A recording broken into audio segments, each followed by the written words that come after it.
But I mean, I don't know, it's gonna be in between that. Yeah.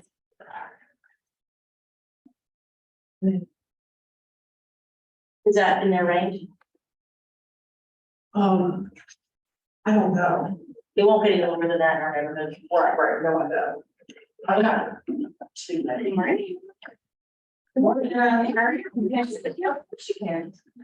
Hey. Well, thank you. I like to hear that. Like, it's weird though, because like my, he's not my son, it's not really, but. They get, I don't know, yesterday, and I'm like, they call me teacher. Well, just. Oh, so you, I'm being a party to just want to let you know.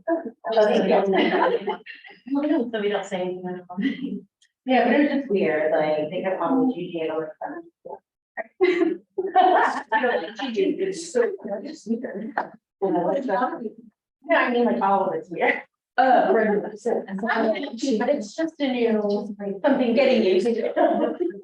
I gotcha. Just for the, but anyway.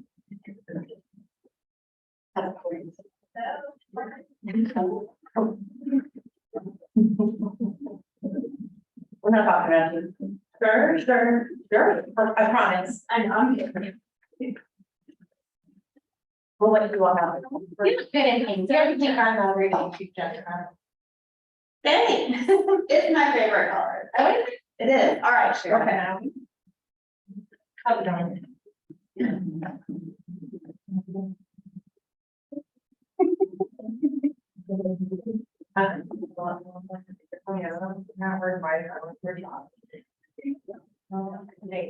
We'll give it another minute or something. Oh, last minute. And have you finished the book, Ashley? No, I'm probably. What? Yes, when we read. I'm hungry. No, I read a bunch of, I probably read somewhere between like 6 and 10 books a month. A month? What? He doesn't watch TV at all though. I do watch TV. I think it's TV. I do. I don't like movies. No. It's too much time. Yeah, it's a big commitment. You know, there's. She's committed to us, so there you go. Yeah. Work commitment's great, marriage is great, but a movie is just too much. Okay. It's me what I like to do. You're hilarious. At least now you know. I mean,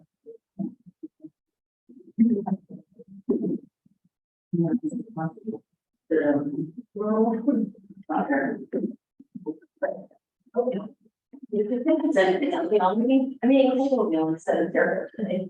Overnight oats. I don't know how many things can do. Well, I don't have all the distractions. Yeah, go back to sleep for the beginning of work. Every time I show the office. Thank you. Always when you guys are around 11. Thank you. Yes. Or before that, so that would be hard for me. That's why I would like those. Thanks.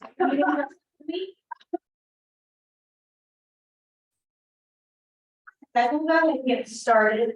I know y'all know me, but Ashley Connor with O'Kelley and Sorohan. Today I want to talk about estates. I know that there's a lot of files that have come up. Seems like recently there have been a lot of estate issues going on, so I thought it would be helpful to go through that. Y'all have my contact info. I think all of y'all have my cell phone, but in case you don't, it is up here on the board and it's also in the printed handout that I gave you guys. So. Okay, so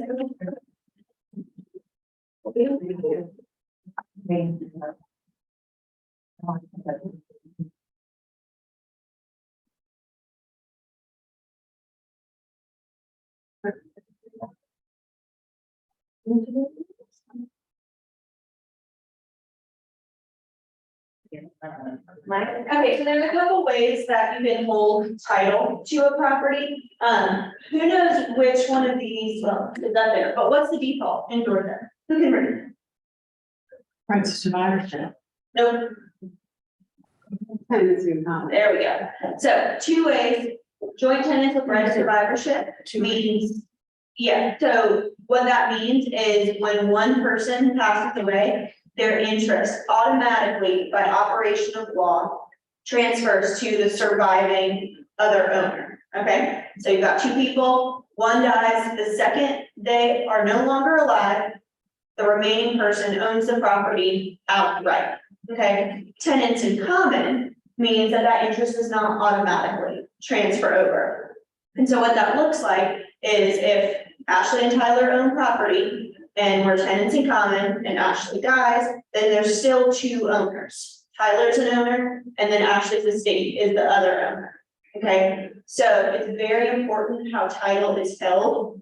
I think right now, most firms kind of default if it's a married couple buying property together or any sort of couple in general, we're typically gonna put the joint tenancy language on there because most people do want that.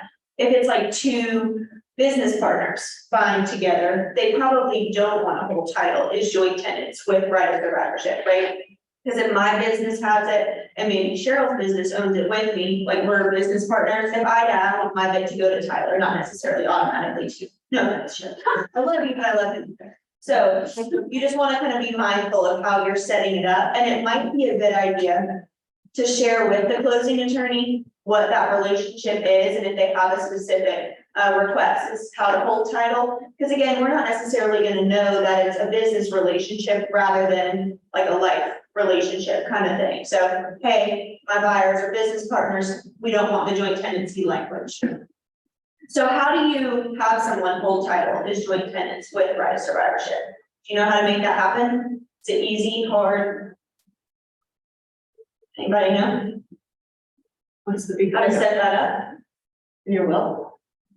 Isn't this the way to end the close? Just how you're on the deed. It's literally just putting the language in the deed. And then It's super easy.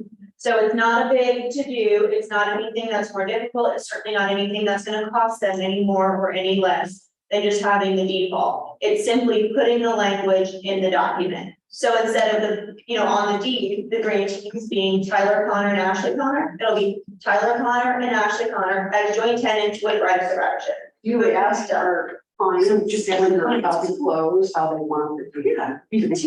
Typically not the default for us to set it up is to put the joint tenancy language in there, because I would say 98% of the closings we do where it's 2 people buying it, they want a whole title that way.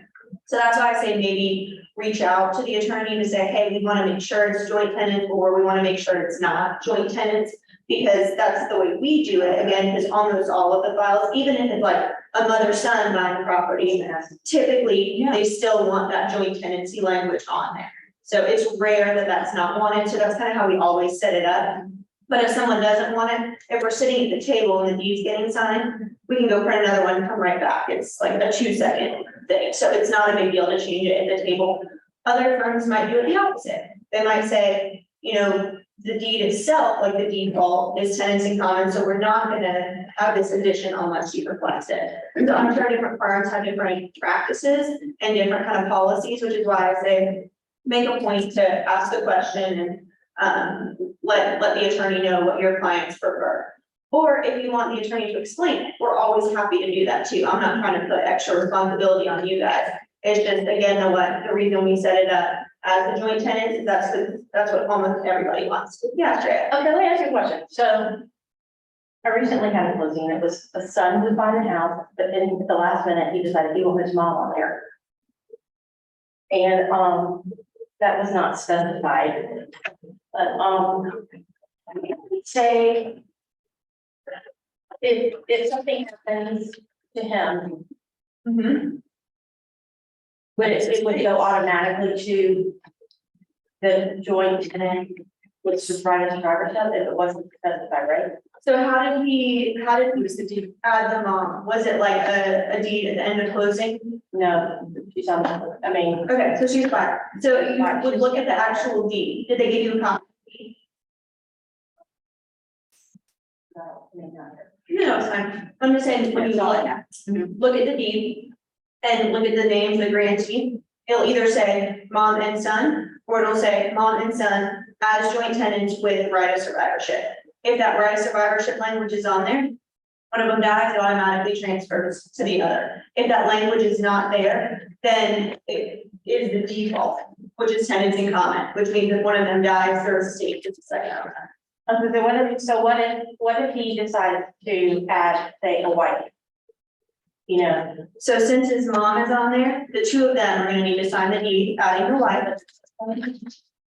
You can do a quick claim deed. I don't recommend a quick claim deed. I was to a limited warranty deed. When people ask me to do like like later, like if all of a sudden the wife goes, hey, how come I'm not on?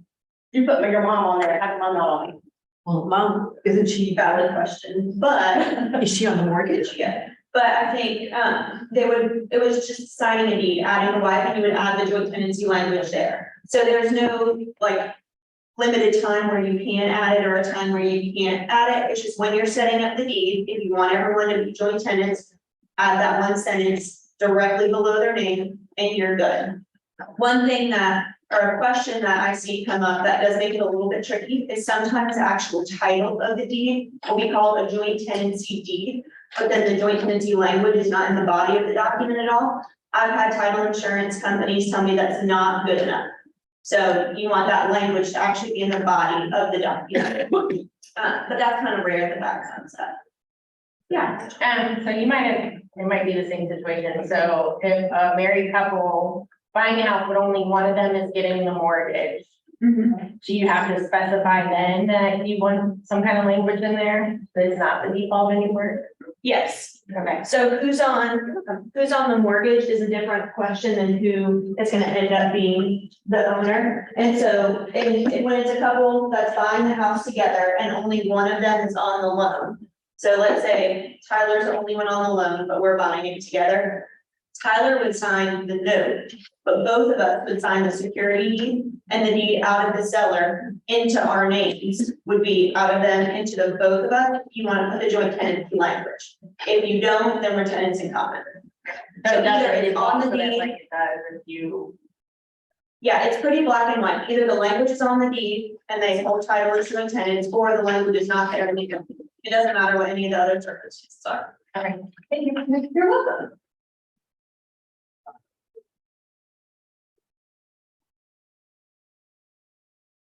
Okay, so I've got a couple of little stories that have come up in real life, issues that I've seen. So we had a file where these two brothers held title as joint tenants with right of survivorship. Okay, we're gonna call them John and Jeff. John died, so what does that mean? It belongs to Jeff. It belongs to Jeff in its entirety. Jeff, in his sole capacity, really should have been able to sell the property. Right. Well, John's wife went and talked to her estate attorney. It's a good example of how attorneys kind of have their lanes, and maybe we don't know that much about the other lanes that we step into. So the estate attorney advised John's wife to get a court order to sell the property. How and why this court agreed to that order, I don't really understand, but the bottom line is they did. So now, what? Why did they? They didn't, that's the problem. The estate attorney was wrong. The estate attorney should have said, no, actually, John has no interest at all. Jeff is the sole owner, is what they should have said. But they didn't. They were in here and then, unfortunately, the court Screwed up. screwed up a little bit. So, Yeah. and we don't know why the court decided that, what other sort of circumstances they looked into, but now we had this interesting scenario where at this point, we have a court order saying John's estate is a seller, and we know that Jeff is also a part owner and a seller as well. And so to make matters even more exciting, Jeff signs a deed transferring half of his 1/2 interest Oh my God. to their other brother, Jim.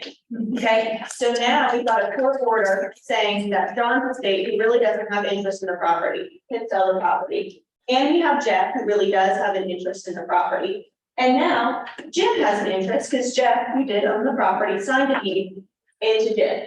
So who do you think our sellers were when we closed? What a mess. Jeff and Jim. Not a bad guess, but no. Jeff, Jim, and the estate. Yeah, and we set it up that way because we have a court Which order. kind of court And order? court order kind of sits above all else that happens. We can't ignore a court order to sell the property. Because what happens sometimes, the court can decide that someone who doesn't have a written interest in the property does have an interest. So let's say, Tyler and I own property, maybe we deed it into his name alone. So let's say that he owns the property. And then we get divorced and he just disappears to Australia, never to be heard from again. She's been reading really good books. That story. Okay, so I had a closing like that too, which is where it came from. So Tyler is, here in Georgia and we're fantastic, but there was, people got divorced and he was on title. She'd been living in the house.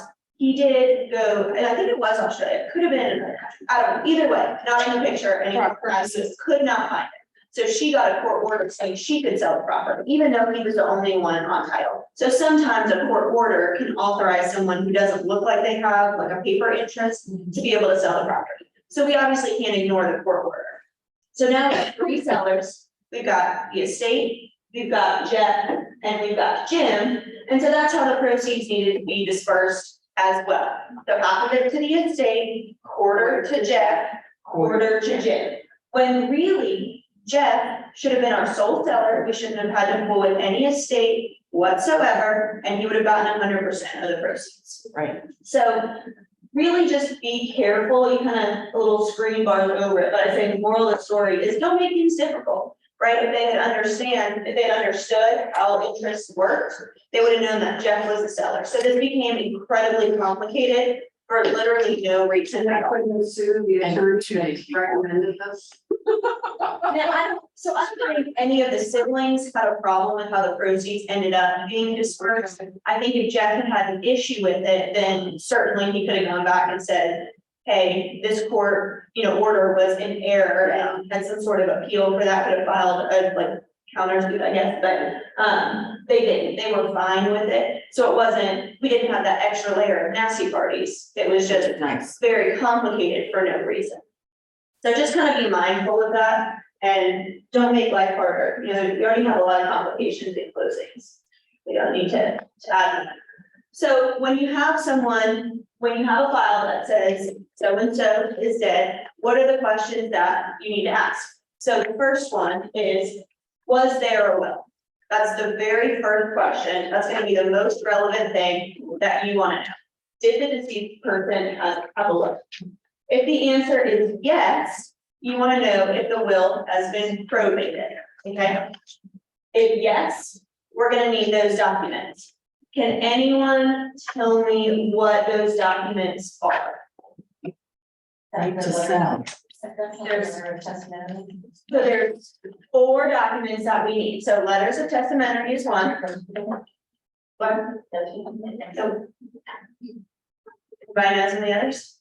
Right to sell, That's right to sell property. not a specific document. The will. Yes, it is. The will. That's certificate when they bought the house. No, that'll be pulled in title. What about POA? No. Who knows why a POA is not relevant anymore with something like that? It's only good while they're alive. Because it. Correct. And at a very basic level, if I own property, as soon as I die, I'm not the owner. It's My the estate. estate is the owner. Right. And so even if, ignoring the fact that I have to be alive for a power of attorney to be relevant, the power of attorney isn't even relevant to the transaction anymore, because it's for a different owner. I'm gonna answer it, I just cannot. They were doing letters, Yeah, we've got letters and we've got will. got the will. The executor. So the petition to probate and the order probating the will. So those are the 4 things. So petition, order, letters, will. Okay, but if the petition doesn't include the right to sell property, then you've got to have a right to sell property. Well, if you would get a specific order from the court Right. allowing for the sale, but that's exceedingly rare. So the petition. Not really, Order to No. The actual probate order. So petition to probate the estate, order probating the will, okay. letters testamentary, and then the will itself. So I think in all the files I've done, I've only ever seen one where they didn't have a specific right to sell property. So that's why I say it's pretty rare that you have to actually go to the court, because it's not like a specific right to sell document. You're petitioning the court for you to sell the property, and then they make an order on that very specific petition authorizing that. And why are they not doing petition? Why are they not giving an order for leave to sell property when the will specifically states? Because you don't need that. You already have authority. When the will says that the executor can sell real property, you don't need the court to go tell that. Okay, if the will and if the order says it. You don't have to have an order if the will says it. You need letters, testamentary. So Right. you've got the petition to probate. Yeah. You've got the order probating the estate. So the order says, yes, we confirm that this will is this person's last will and testament, and we order the executor to follow the terms of the will. That's what that order is really saying. And when the will says you have the right to sell my property, great, but if the will doesn't say you have the right to sell my property, that's when they've got to go do a petition for leave to sell. Correct. Actually, what's included in the letter? So the letter authorizes the executor to be the executor of the estate. That's essentially what that is. So the will names who the deceased person wants to be the executor, but then the court has to authenticate it essentially, and then the court has to officially name who that executor is. That's what the letters are for, is to name the executor formally. If the will has not been probated, chances are it will need to be probated. If there is no will, then we're asking whether the estate has been administrated. So same sort of idea, same sort of process. Has the court formally looked at the estate, essentially what it is. But if there's no will, there's obviously not any will to probate, right? But what you're asking for are the administration documents. And really all we need in this scenario is going to be one of two things. We either need the letters of administration, which operate with much the same function as letters testamentary. It just authorizes who the administrator is instead of the executor. And on that document, it will list whether they have the power to sell. So it's got a couple of things listed out there, their various powers, and the judge will initial off on them. If you've got letters of administration where the power to sell is not authorized, then you might need that specific order.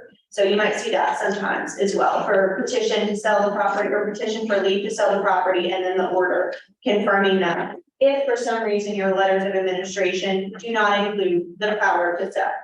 Note that they don't necessarily explicitly say the power to sell. There's a code section that they reference that includes the power to sell. So don't get letters of administration and say, I don't see power to sell anywhere on here. I'm in trouble. I'll look at it, but. Did I miss that? No, somebody came on, somebody did something on Zoom. So my job's in. They were on Zoom. So, Somebody unmuted, I guess somebody unmuted. Did y'all have a question on Zoom? I do. Ashley, this is Dina. Hi, everybody. Can you hear me? Yes. Okay, it says most likely needs to be probated with some exceptions. What are some of those exceptions? Yes, so if your person has died a very long time ago, that's really gonna be the only exception that you see recurring. And by a long time ago, I mean, if they died within the last 8 years, chances are we're gonna have to probate it. So it's not like, 6 months is the cutoff. And the theory behind that, it's not a hard and fast 8 years. So if you have someone who died 7 years ago, send me an email, I'll ask the title insurance company.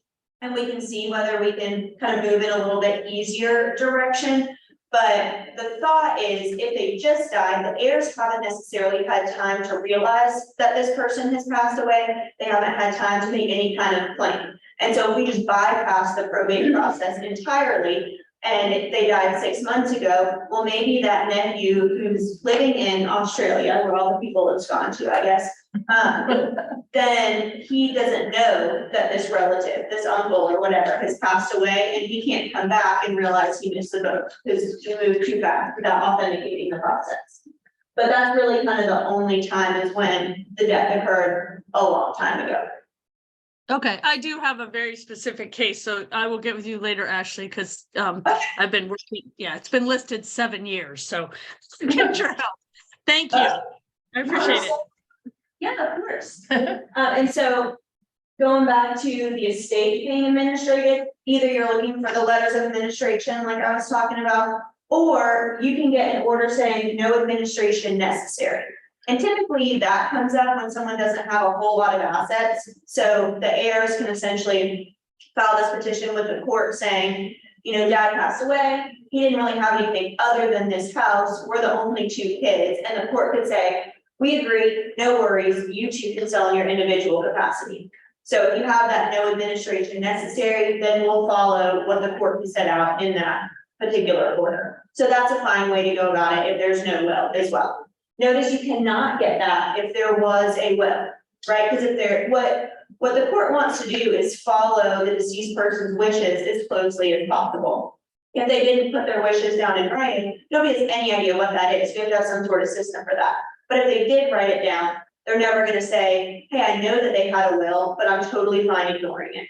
So that's not an option when there is a will. Yeah, Shreya. I have a question for you about, okay, so say someone has a will that they went to an attorney, they did the will, but then it was never, say, I guess, that would have to be like submitted, something done. No, so will, as soon as it's executed properly, it's a valid will. So it totally happens that will has been sitting in like mom's lockbox or whatever, and then mom dies, they get the will, and then the court, the probate process is the court authenticating the will, and then it does get recorded. Okay, so it's still a valid will. Yeah, it's valid, as long as it was executed properly. Notarized to be a valid will. Yeah, it's gotta be notarized and witnessed. As long as it's I notarized. have a couple witnesses and then you have it notarized. I had. Okay, Yeah. Thank you. So- Actually, what about when you have a trust? Well, a trust is a totally different beast than an estate. So if you've got like the Ashley Connor Family Trust and I pass away and I'm the sole person who started the trust, I'm the sole trustee. Typically, trust paperwork is gonna say what happens when the trustee dies or when the trustor, settlor, whatever, when they die. So there'll be a provision set out there. You're not necessarily looking at probating in a state because really me and my individual capacity didn't own the property. The trust owns the property. So we looked at the trust documentation to see what to do. So that's not a probate issue. That's not a state issue. Right.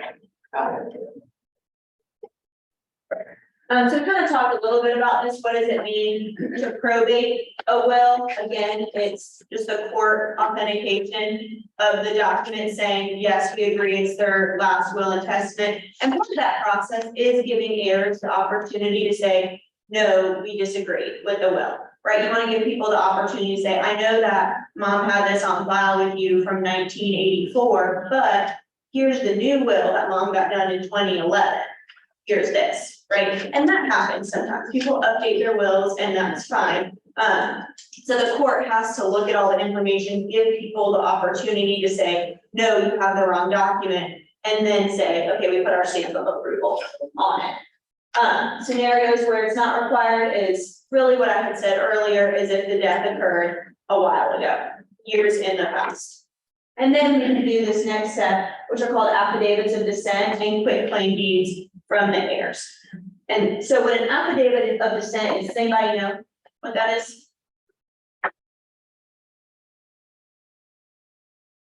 Yes, so it's where someone with long-standing knowledge of the deceased person signs off saying, I know this or I knew this person, I knew them for a very long time, I agree that all of these people are all of their heirs. Okay, and the reason the title insurance company wants that is it could be that, you know, my sister and I say, yes, we are the only 2 heirs. We both are, yep, we totally agree, because we really hate our brother who is also in Australia and we haven't heard from him. Right, so we just are totally happy to cut him out of everything. So we're just both like, yeah, cool, moving right along. Court doesn't want that to happen, obviously. No, neither do the title insurance companies, because remember, they operate from a risk assessment perspective. Massive risk for this brother to come out of nowhere saying, hey, how come you guys allowed my sisters to sell this property, I am also an heir. So they want two non-interested people, it is typically at least two, depending on, what the estate looks like and kind of what the transaction looks like. They'll vary on how many of these affidavits that they want, but typically it's two uninterested people. And they, again, sign saying, this is my relationship with the deceased, I knew them for this long, I agree these are the heirs. They're looking for people who have known the deceased person for like 10 to 20 years plus, not they live down the road from me for 3 years. Because when you're talking about knowing who the heirs are, typically these are gonna be, on average, it's the older people die more often than the younger people, right? And so maybe their kids are grown up, you want someone who's known them for a long time and they watched, Ashley, Emily and Johnny playing in the room and they're like, no, there's a Johnny, we need to find Johnny. So it is, again, people who have known them for a long time. Most of the time, we see it being like neighbors or family friend kind of thing. But that is possible when they've been dead for quite some time. And then we, of course, talked about the documents that are needed for closing. Questions on probate so far? Sounds like it's pretty hard to get rid of the property you don't like. It is. It takes about a year, doesn't it?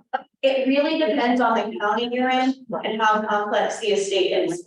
I know pre-COVID, there were some counties with very simple estates that could do it in a matter of weeks. I don't know that there's anyone that can do it in a matter of weeks. I've got a client that's in Forsyth County and we leased her home in the meantime, but they're telling her, the attorneys are telling her it could take a year.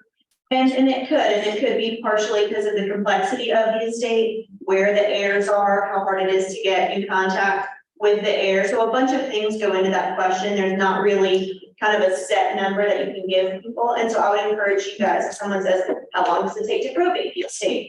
I would say, let's get you in contact with a probate attorney and they can walk you through the steps. It varies for the different estates, so I don't want to give you the wrong intel.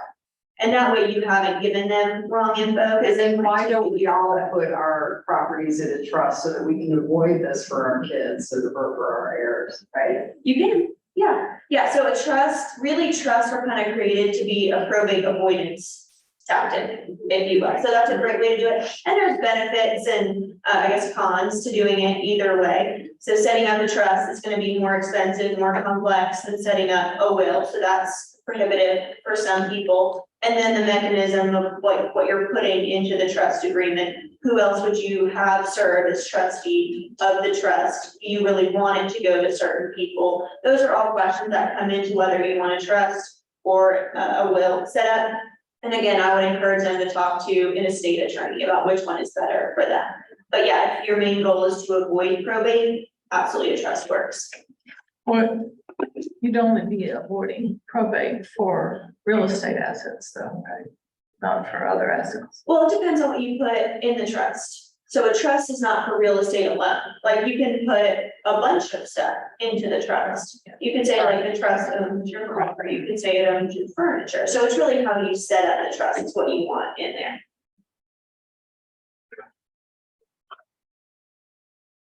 Okay, so you get a copy of the will.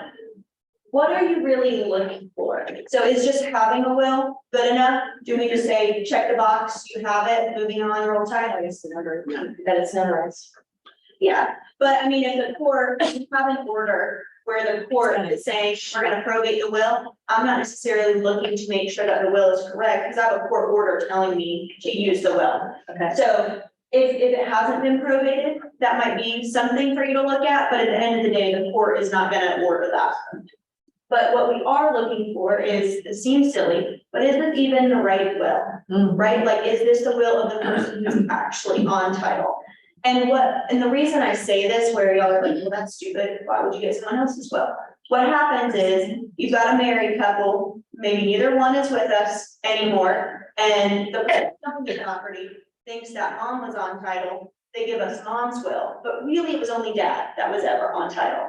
That does happen, so it's very elementary, but start by making sure you have the name on the will matches the name on title, okay?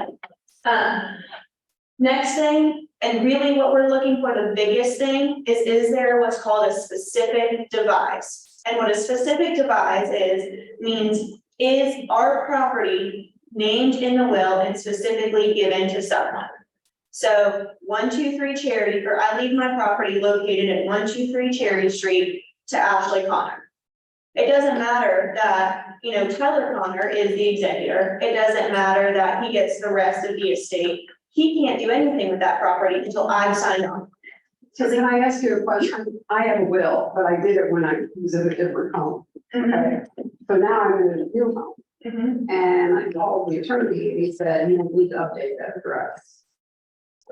So it depends on how your will was worded. Okay, If you say, I leave 123 Cherry Street to Ashley Connor, and now you live at 456, you know, I'll read it. Blueberry Lane, then okay. I don't get anything, because it's not 123 Cherry Street. Oh, okay. If you say, I leave my home to Ashley Connor, Okay. then you don't have to update it, because now your home is on Blueberry Lane, not Cherry Street. So it really depends on how you worded it. Now, if you say my home at, then that could create somewhat of a question. What we would do with that is probably send it to the title insurance company saying, hey, I think her home is Blueberry Lane. Do we need a deed from Ashley because it says my home, or no, because 123 Cherry Street is not our property? In all likelihood, it's gonna be, we don't need Ashley because 123 Cherry Street is not our property, but it's really kind of up to the underwriter to assess that risk. But I'm guessing if the attorney told you don't need to update it, you probably said my Well, home. it said Cheryl Murray, Forsyth County, blah, blah, and not Forsyth anymore. Oh, just like naming you up at top, like naming, Where you Who you lived when are. you did it. oh, yeah, that's a little bit different question. That's not a specific Well, device. I mean, my home is different too, obviously, so I Right. have to look at both of those things. Yeah, I think as far as like clarifying who you are, because that's why we put our county and our address and all of that in the will, is so that in case there's two Cheryl Marys, we know which one we're looking at. I would always defer to what your estate attorney is telling you on that. As far as the specific device and how that looks in a real estate transaction, I'm not really gonna look at the address you have at the top of the will. As long as the court has said, yes, this is the right will, the chances of there being two Cheryls with the same child with the executor is like 0, right? So we're gonna roll with that, so defer to them, but as far as the specific device, that's what I'm talking about, the wording is gonna matter. Was someone trying to ask a question on Zoom?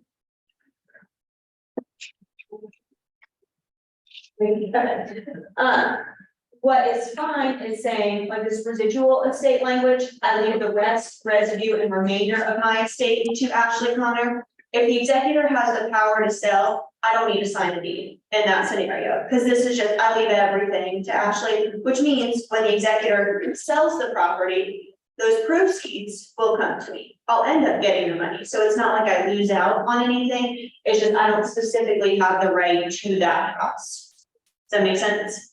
Yes. It's not super common that there's a specific device in property. I'm not gonna say it's exceedingly rare, but most of the wills you see are just gonna leave the residuary estate. Because most people set up their wills to say, I want my spouse to have everything, and then I want my kids to have everything else, kind of thing. Is the standard will that we see. And most of the specific devices are like, I want my daughter to have my wedding ring, and those kind of things, not necessarily the house specifically.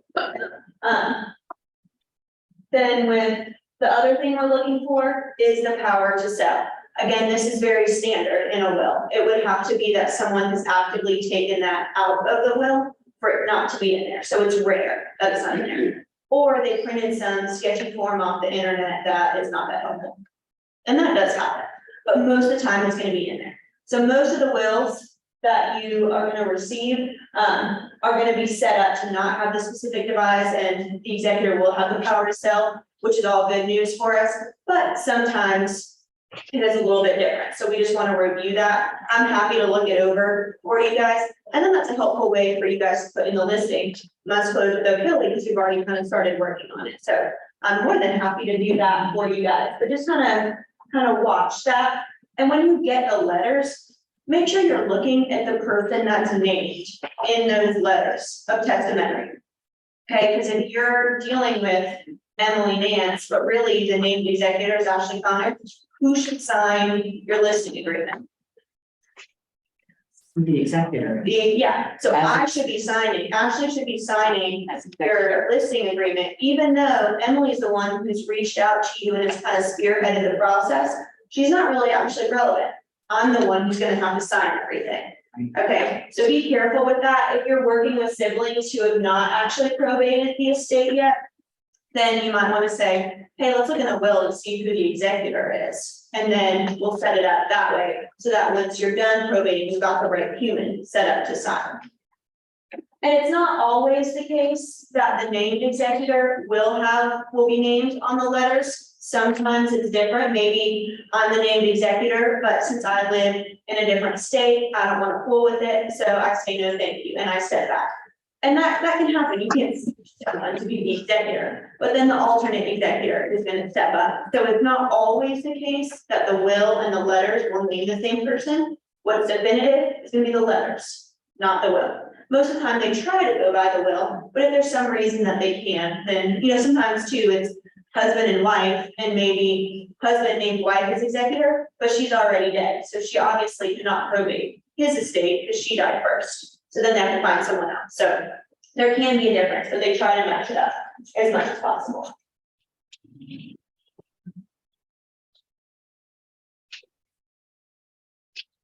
Okay. So as far as administrating the estate, those are the two documents that we've already talked about, the letters or the order of no administration necessary.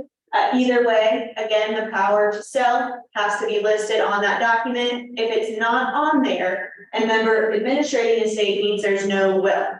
And so if that power is not on there, then you likely will need a specific court order to sell the property. Again, if the estate is not administrated, same sort of idea as a will not being probated, unless they died a very long time ago. They're gonna have to go through this process to either get the letters or get the new administration necessary. One question I get a lot, and I think y'all might run into this as well, is someone will die and I'll ask for the estate documentation, because typically if they haven't given us anything, I don't know whether there was a will or not. There's really no way for me to know unless it's been probated, it's all recorded with the county and whatnot. And people will say, there is no estate. That's not a thing. As soon as someone has died, there's an estate. There might not be a lot in the estate, but there is an estate. So don't let someone say there's not an estate. If they say that, say, do you mean that they didn't have a will? And they might say yes. They might say they didn't own anything to probate, or they didn't own anything to make up an estate. Well, we know that's not true because they own this house, right?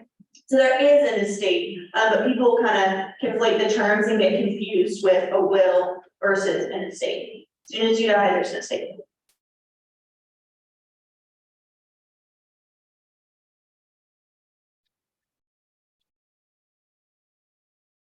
All right, so another fun story that we had, there was an administrator who wanted to sell a piece of property. On the letters of administration, the line with the power to sell, the judge struck through. So that means they, in fact, do not have the power to sell, okay? The judge struck through it, said no. Both the probate attorney and the law clerk told the administrator, you have letters, you can sell. We said, no, you have letters, but you actively do not have the power to sell. The judge, removed that power. It's not even like he forgot it. He struck through it. He removed it. So, of course, the administrator was very upset, saying, I have this attorney and clerk saying I can sell it. Why are you guys saying no? And of course, back to our title insurance company saying, no, that power was clearly removed. I'm assuming he misunderstood both the probate attorney and the law clerk, or neither one of them actually looked at the letters, because typically that's going to be signed off and included. There's a specific one, it was not. And because there was no power to sell, he needed a specific court order allowing him to sell that specific piece of property. And they waited over 8 months for that order to come in. And so kind of cautionary tale there is, be careful what people will tell you, even if they've talked to other parties that are not in the real estate specific world, they can get bad info. Again, I'm assuming that those two parties just didn't look at the letters and assumed that it was done 98% of the other letters are filled out, which includes that power to sell. But if it's not done correctly, they're not going to be able to move forward. So when you get in a situation where you're looking at it and you're like, clearly this power has been removed, and they're saying, no, I talked to people, it's fine. Maybe that's where you say, okay, well, let me just check with my attorney. Send it to me, I'll send it to the title insurance company, that way it's not you being the bad guy, kind of digging your heels in the sand. I'll be the bad guy, or really all of the title insurance company be the bad guy. Why would the judge do that? It really just depends on the estate, and what, I guess, maybe not their opinion of the administrator, but what that process ended up looking like, and whether they should have the power, whether there were other circumstances that led that judge to say this property should not be sold by the administrator. It really just depends on what's going on there. But it happens. Or it could have been a mistake and he wasn't paying attention and was moving fast, and didn't authorize it and meant to authorize it. That can happen too. Does it matter where the will is probated? What do y'all think? Yeah. Oh, yeah, that would be the correct answer. So where can a will get probated? Where the person died or where they own property. Where they lived or where they own property. So I can live in, it's very different. I could live in Fulton County and then I could get really sick and go be in a hospital in Forsyth County and die there. But I lived in Fulton, so that's the county. Or I could get really sick and die in Arizona. You don't want to probate my state in Arizona, right? You want to probate where, like the county of my residence or where I own property, one of the two. And so when you're getting these probate documents, again, I'm always happy to look at them for you, but just sort of like a spot test. You have someone who wants to sell a Georgia property, you see that their estate was probated in Louisiana. That's gonna be not a problem, but it's gonna be an additional step. Okay, so you do what's called an ancillary probate in Georgia. So it's like an additional probate, because they probably lived in Louisiana and maybe own this investment property in Georgia. That can totally happen, but it's gotta be probated in Georgia. Now, if it's a situation where maybe I live in Fulton County, but I've got investment property in Forsyth County, my will was probated in Fulton County, but you're trying to sell the Forsyth County property, we can just get a certified copy of those probate documents and we can record them in Fulton, and that's fine. So that's a little bit easier. That's not a whole separate process. That extra probate or the ancillary probate, that's when we're talking, it was probated in another state. So just kind of thought test and see, is it even Georgia? If not, send it to me, ask what we can do. I'll send it to the title insurance company. But most of the time they're gonna say that ancillary probate is needed. But I have had it where they said, just get a certified copy. So it's not a definite, that's why I say send it to me so I can run it by the title insurance company to see what they require. But a lot of the time they are gonna require that. But if you live in Georgia and you have a second home, like in Florida, like I do, and you die. Could y'all mute, You please? have to have two probate processes, one in Georgia and one in Florida, correct? Most of the time, yes, that's what I'm talking about with the ancillary probate. So you would probably probate it in Georgia where you live, I guess most, or really doesn't matter, you can probate it in either spot, but when you're gonna sell the other property, likely you're gonna have to do that ancillary probate process. Which I do think that's a little bit quicker, because a different judge has already authenticated the will. Now it's just putting it in the other state. Now, I don't know how much quicker or how much easier it really is. So again, that's a talk to your probate attorney kind of thing. But it should be a little bit quicker because it's not starting from scratch. Questions? Hey, y'all, on Zoom, could y'all mute, please? Somebody's off mute. It's a bit distracted. Thank you. Okay, so proceeds, y'all have heard me talk about money in a lot of aspects quite often, but no, it has to go to the entity that's actually on title. Which I know that makes sense, but when you apply, it gets a little bit trickier. So if Ashley Palmer is the only person on title and Ashley is dead, where do the proceeds have to go? The mortgage company, there's Well, it's like, once you've taken out everyone else, has to get paid, where do the seller proceeds go? So What- people that are beneficiaries that are in The estate. The The estate. estate, right? The estate. Estate. And so what that means and why that's a super important distinction is, let's say I've got two kids, we're gonna call them Rosie and Brian. The proceeds are gonna have to go to the Ashley Connor estate or the estate of Ashley Connor. They cannot go to Rosie and or Brian. Okay, so the actual estate name.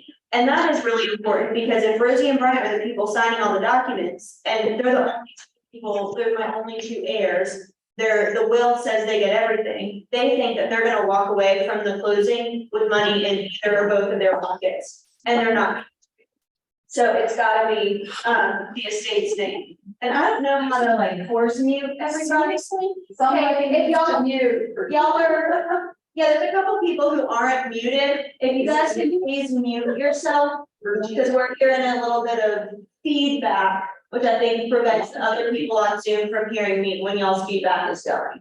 So if y'all could pretty please mute, that would be helpful.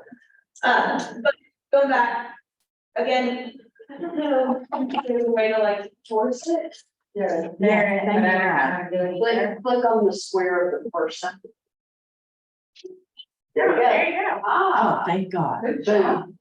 You should have typed up. Power. here. I was trying, yeah, I've been. Okay.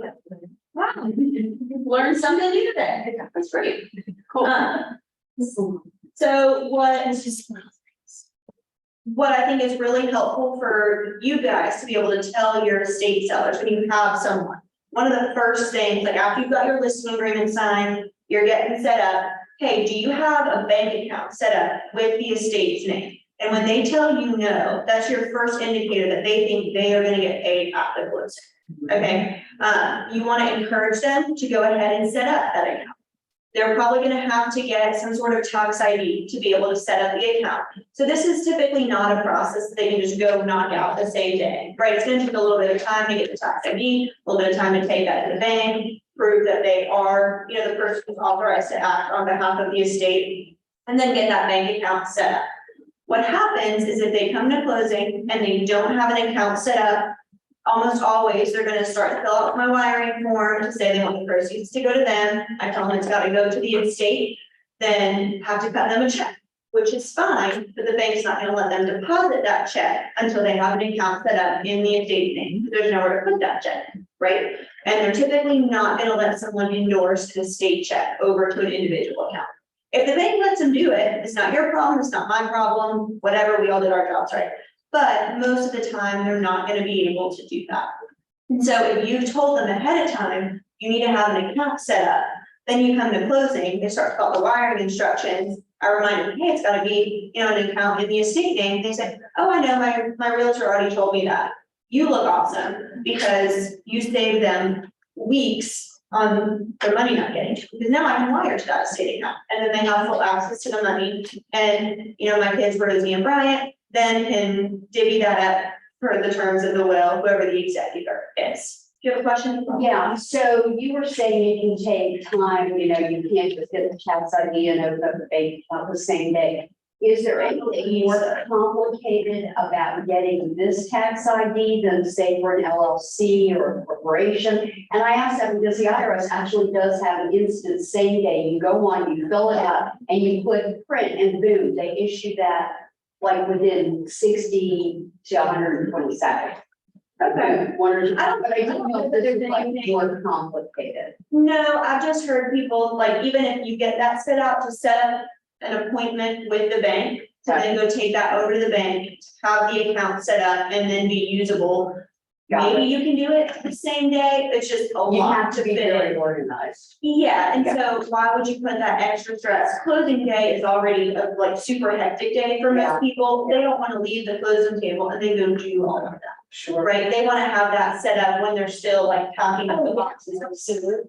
So, no, and I didn't know that you could do it that quickly, because I've never really applied for a tax In my ID, past but. life, I was. So. Well, there you go, you know more than I do, but I think it's just a lot for them to do, same day kind of thing, and it's not fun for them to learn at the table, right? No. So it's one of those things, if you've told them ahead of time. And, you know, we try to remind them, but sometimes with what we do, there's so many things that we don't know what people don't know. And so it's not like a standard thing that gets shared all of the time before you get to the table. And even if we've said, hey, proceeds have to go to the name on title, people just ignore the fact that the estate is on title. They don't understand what that means. So even if we have reminded them, they don't always like internalize that and act correctly with it. So having you guys say, do you have an account? Let's set that up. Makes you guys look good and it makes the closing go so much better. Does it have to be the executor that sets up the, What? does it have to be the executor that sets it up? I believe so. I don't know that with 100% accuracy, but I'm pretty sure, because when you set it up, it's gotta be in the name of the estate, and it's gotta have an actual human that can sign on behalf of it. So I would think the bank is really gonna wanna see the letters to show who's authorized to set up the account, and it's probably gonna require that person to be there. I So don't think actually, it has to go into the estate bank account until the estate is selling, all the debts and bills and whatever are paid. Only after that can remaining funds be distributed. So really, kind of the quick answer is it's not really your job or my job to make sure that those proceeds are handled correctly once they touch the estate account. So we make sure they're dispersed, and then it's really the executive responsibility to make sure that those proceeds are distributed per the terms of the will. So making sure things are paid correctly, making sure that actual correct human beings get that money. But I wouldn't necessarily insert yourself into that process. I think your very quick answer is at closing, the proceeds from the sale are going to go into that estate account. And then the executor will be responsible for making sure money goes to the right place. And that's really all you have to say. And if the executor has a question on their responsibilities, I would encourage them to talk to the probate attorney to get that straightened out.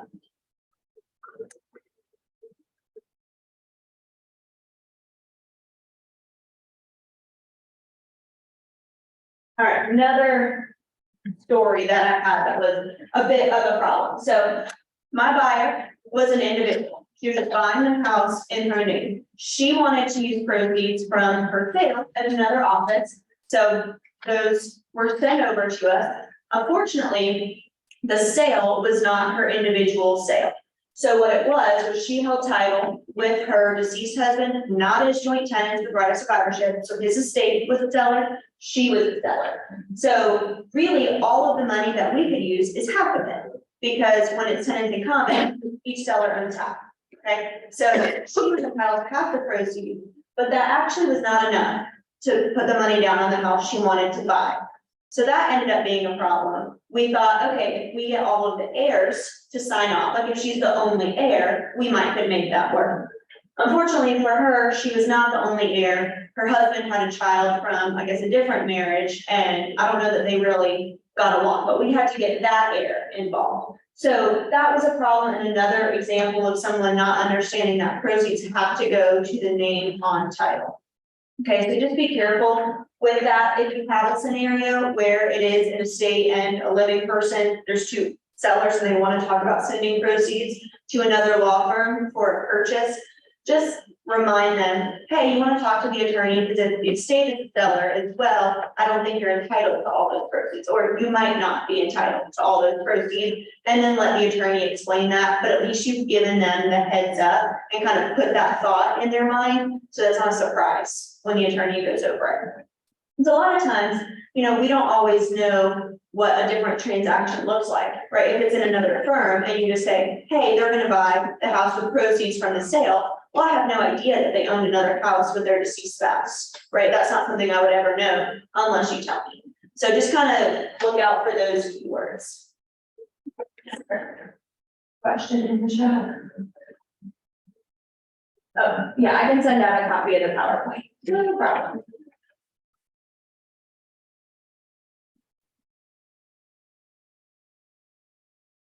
Multiple deaths, I'll kind of go through this quickly. The bottom line is that you work through each one individually in the order that they died.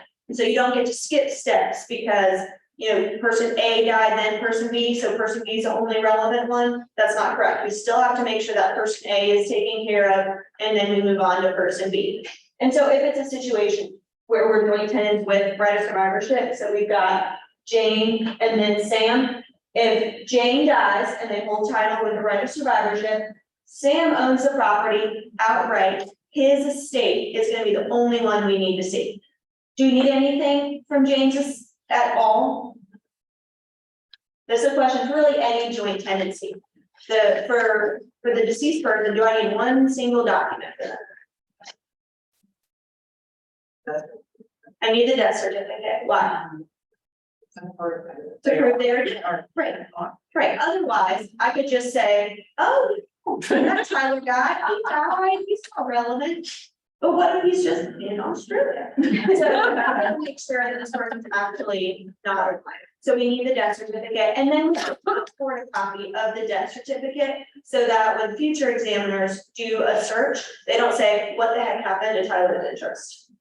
So know that we do need that, but generally speaking, if they are dead, you're gonna have a death certificate. So just make sure your client knows we need that, but we're only gonna look at Sam's estate.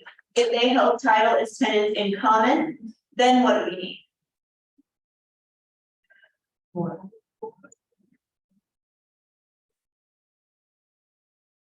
Both estates. We need both estate paperwork, right? So if Jane had a will, we're gonna need her will, the letters, petition, order. Sam had a will, we're gonna need his letters, will, petition, order. So we're gonna have to deal with both estates. So we're gonna see what her estate says to do, and if it says everything to Sam, then fine, maybe Sam's estate is the only seller. But we're gonna need the paperwork for both, and then we'll be able to set it up accordingly.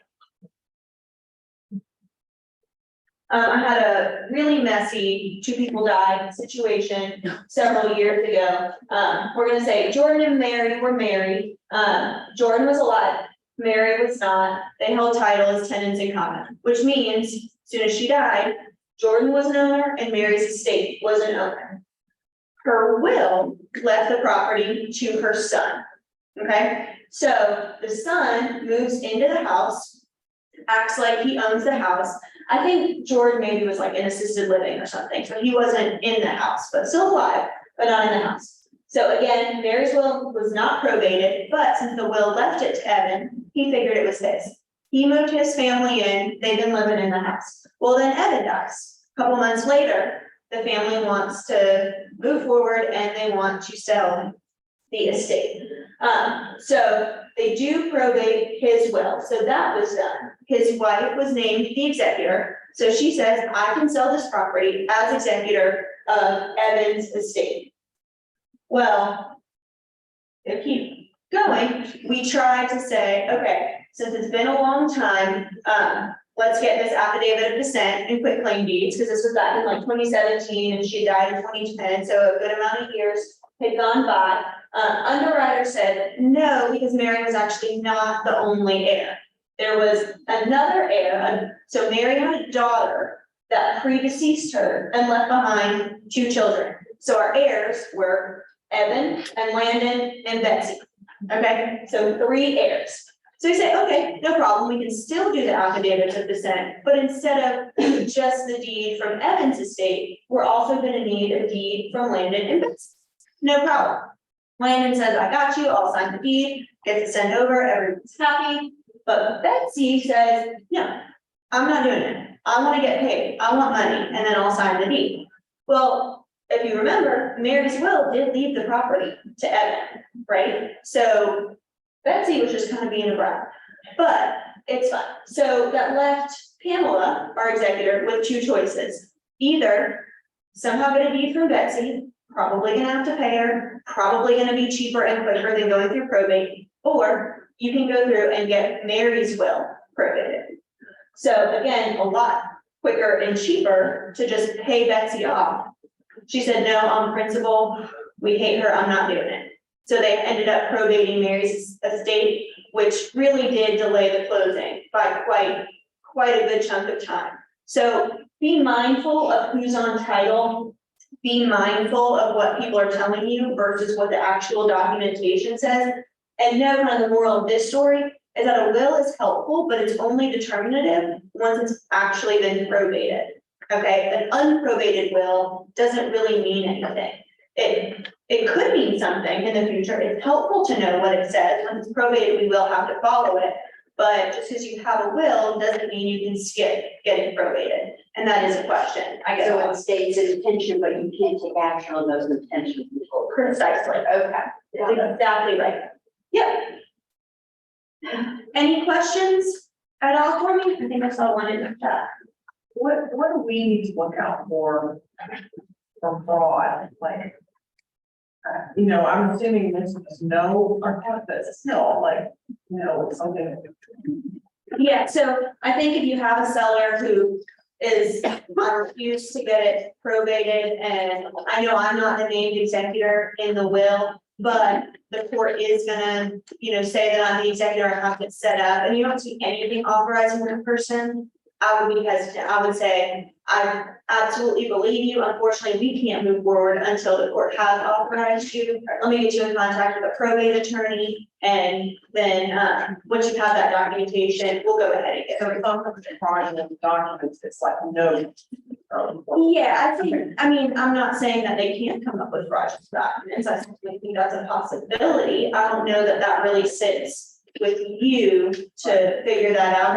And part of that, the possibility for fraud is going to be a little bit larger when we're talking about other states' probate documents, because our title examiner can go in and pull probate documents from other counties in Georgia. And so if you have kind of a squirrely feeling, saying, okay, I have these probate documents for Mary from Forsyth County, I can, email my title examiner and say, hey, can you see if there's probate documents from Mary in whatever county it said, Forsyth County?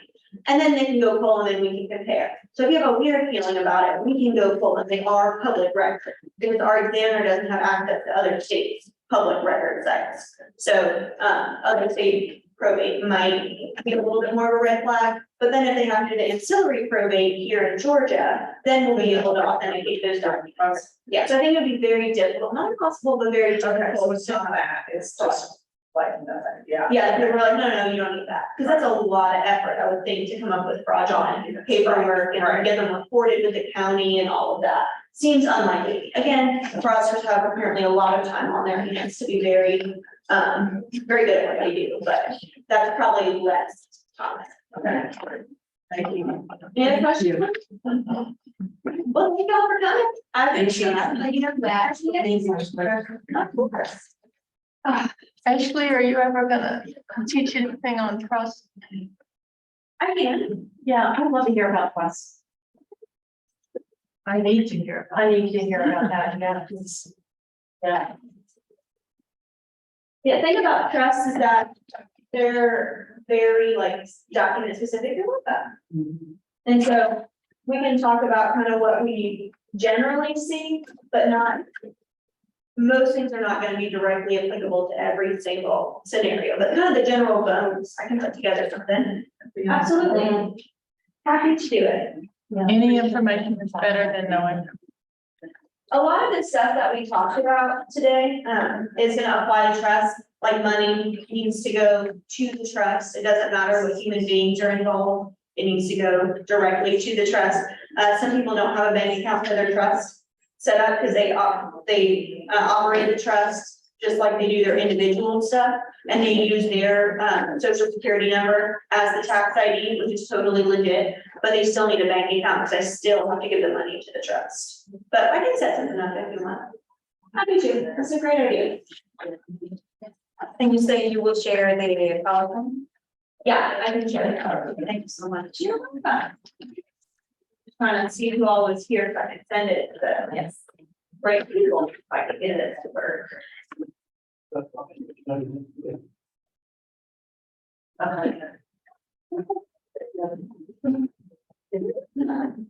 in here, and I'm never cold. I can always say, last time you were cold, now we're not. The last time you were cold, you were unwin. I walked outside, I'm like, ugh, it's already sticky.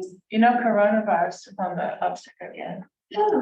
Yeah, well, COVID, sorry. so I've already had it.